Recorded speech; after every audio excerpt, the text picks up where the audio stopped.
My first contact with Counter-Strike in general, it's like a long time ago. I don't even remember. It was Counter-Strike 1.0. I think it was released like in 2002 or something. Back then, I was obviously quite young. I was like 12 or something. Didn't really play the game serious. I just played it a couple of times. I thought it was pretty cool, but didn't really think much of it. I played a lot of other games as well. It was like until 2010 or something that I really suddenly had the feeling, okay, I'm actually pretty good at this game. Maybe if I put a lot of time in it, I can actually become one of the top players. So I feel like 2010 is the start of my like esports career. In that sense, back then it wasn't as professional as it is now. You had like big tournaments, but only a couple per year. Teams were not paid very well compared to now. Prize money was a lot lower, so you just did it more for the competition and for the love of the game, not because you were thinking, oh, I'm gonna be able to live off this or something. That's something that came as an added bonus later, which obviously was really nice, but the start is just because I love to play Counter-Strike so much and I wanted to show the world that I can be one of the best.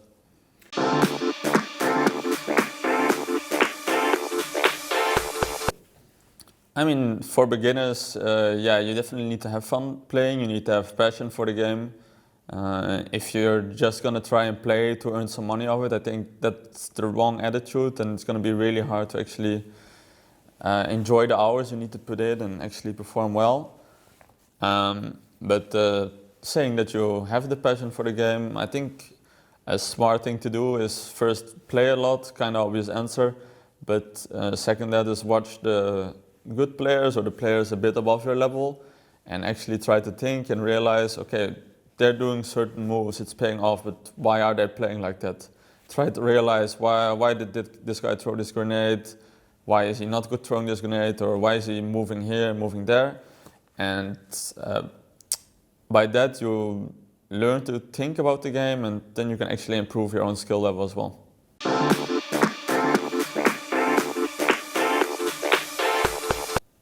I think one of my skills that I learned over the years is to talk good, communicate good, help my teammates. Another thing that came more natural to me, and I always already kind of had, is that I like to play really aggressive, and in a way I don't have fear for the opponent, which can be good and bad sometimes, because sometimes I start to feel that I'm invincible, and that can help because you're really confident and you're hitting everything, then it obviously helps. But when you're not having the best game, then you're gonna be seen as doing stupid mistakes because you're putting yourselves in more risky positions. So that's one thing I still need to work on. I've been working on that, and I feel like I improved in that over time. But it's still something I can do better. Realize when to actually try and have an impact in the round. Realize when you need to go aggressive or move forward, and realize when you need to play more passives and let your teammates do the work.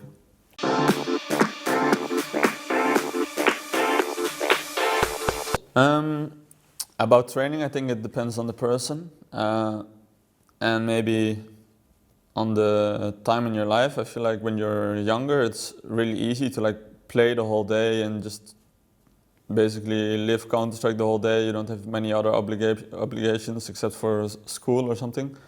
But when you're younger, people can play for like 10, 12 hours and they can have full focus and a lot of fun during all those time.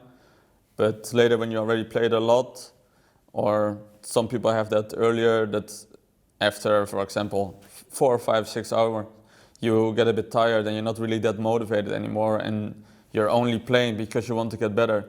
But I feel those hours after your motivation is gone are usually wasted, and it makes more sense to rest then and regain energy for the next training session and actually improve more in a smaller amount of time.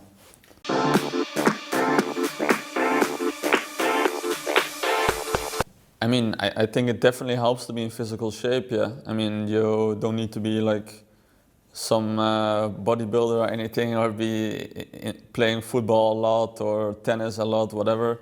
But it helps to be in good condition. I mean, your body and mind are working together. When your body is in terrible shape, your mind is also not going to be working at its top level.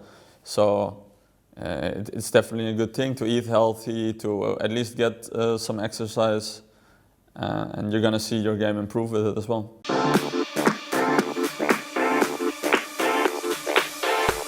I mean, esports have definitely been growing a lot. I mean, Counter-Strike and Dota, for example, last couple of years, it really blew up. Like how many tournaments there are, how much prize money there is, stuff like that, and how many people are watching, obviously. It's hard to say how it's going to be like in 5 years. I expect it to keep growing, but it made a really big growth in a short time. I don't think it's going to keep growing that fast, because that's like in a way impossible. If it keeps growing so fast for the next 5 years, then it's like the whole world is watching Counter-Strike, and I don't think that's going to happen. But I think it's going to be growing a lot more for sure.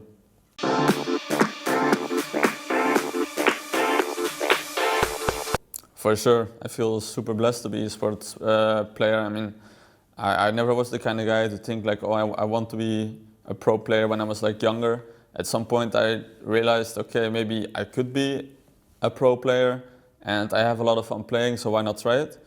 And I'm just super happy it worked out, and I can live with this game, and yeah, just have my hobby as a job.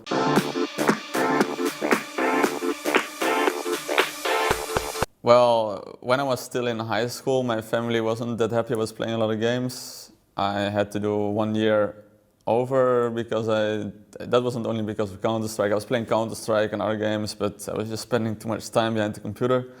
At that point, they weren't happy about it. But later, as I said, like in 2010, I made like this decision to try and become a pro. And then my parents were like, okay, if you want to try that and you're really gonna work hard for it, then go for it, see where it takes you. Because they're like, if you're gonna do something which you don't really enjoy, that's also a waste of your life in a way. So they supported me in that sense completely.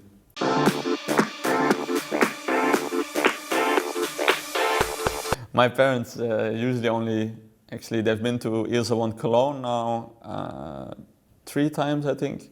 That's the only tournament they go to, because the rest is usually too far away. But yeah, the sad thing is in Cologne we never do good, so they never seen me playing on stage yet. But they're obviously really happy it's going good at other tournaments.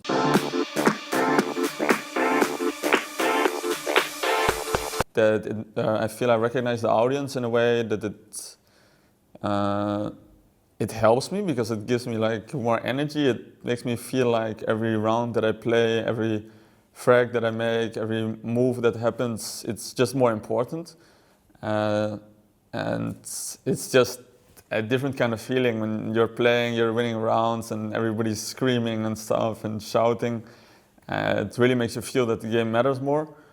But I would say I'm not paying attention in a way that distracts me. It's not like, oh, fuck, there's so many people watching me.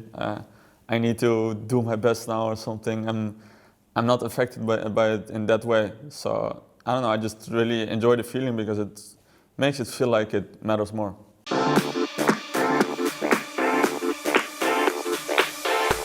Yeah, that's, I think, the most important thing for me. And obviously also the quality needs to be good. It shouldn't be that if you play with something for 1 month, it's broken already and you need to get used to something else, right? I feel like tennis is a good comparison. Yeah, I imagine they also have a preference in what kind of racket they have. And you just get used to something after a while. You cannot go to a big tournament and suddenly switch your racket and expect to do exactly the same. Same in CS, you cannot go to a tournament, suddenly play with a different mouse, with a different shape and a different sensor. It's just going to feel different and totally put you off your game.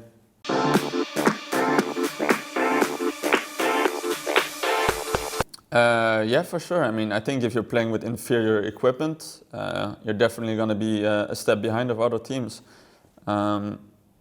Theoretically, a really good player could play with worse equipment and still do good. But if you put 2 really good players against each other, then obviously every single thing matters. So if the one has a worse mouse, that sometimes is a bit less precise because it's like an outdated sensor or whatever, that player is gonna probably lose because this can affect the outcome of certain rounds.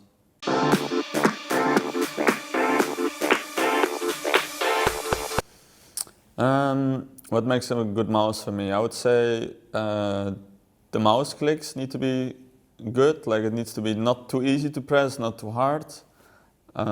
Shape needs to be good, and that obviously depends a bit on the person, what they prefer.